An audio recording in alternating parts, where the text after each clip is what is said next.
May bagong nadiskubre ang kapulisan sa pagkawala ng beauty queen at teacher na si Catherine Camilon. Hindi pa rin nga natatagpuan si Catherine na uli nakita sa isang mall sa Lemery, Batangas bandang alas 7 ng gabi noong October 12. Matatandaan sa salaysay ng kanyang pamilya, bandang alas 8 ng gabi noong October 12, huli nilang nakausap si Catherine. Sinabi raw nito nakahinto ang kanyang sasakyan sa isang gasoline station at hinihintay ang kanyang kaibigan. October 30 naman nang ideklara ng kanyang pamilya na nawawala si Catherine matapos hindi na nila ito makontak. Samantala, kabakailan lang ay tinukoy ng Police Regional Office 4A ang isang Police Officer 1 bilang person of interest sa pagkawala ni Catherine.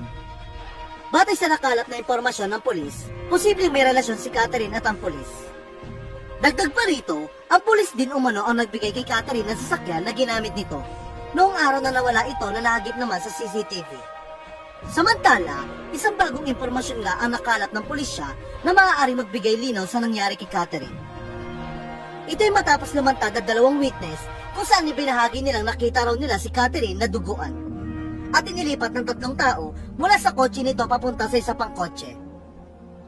Sa ulat ni Marisol Abduraman sa GMA News 24 Oras nitong Martes, ibinahagi ni CIDG Director Major General Romeo Caraman Jr. na 2 witness ang nakita sa person of interest sa bakanting lote ng isang subdivision noong gabi ng October 12. Nakita raw ng 2 witness sa duguan sa bandang ulo si Catherine at nililipat ng 3 lalaki mula sa kotse nito patungo sa isa pang kotse.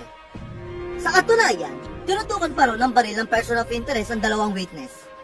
Payag pa ni Major General Caraman. Umiihi doon sa lugar, nakita nung suspect natin. Lumipat sa kanila at tinutukan sila ng baril. Nakita nila yung biktima na duguan sa ulo. Inililipat from the victim car to another car. At nakita nila na duguan, nililipat ng 3 lalaki.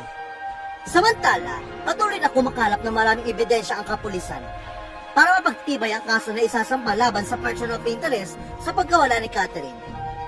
Gayunpaman, sinabi ng CIDG na tinitingnan nila ang love triangle bilang motibo sa pagkawala ni Catherine.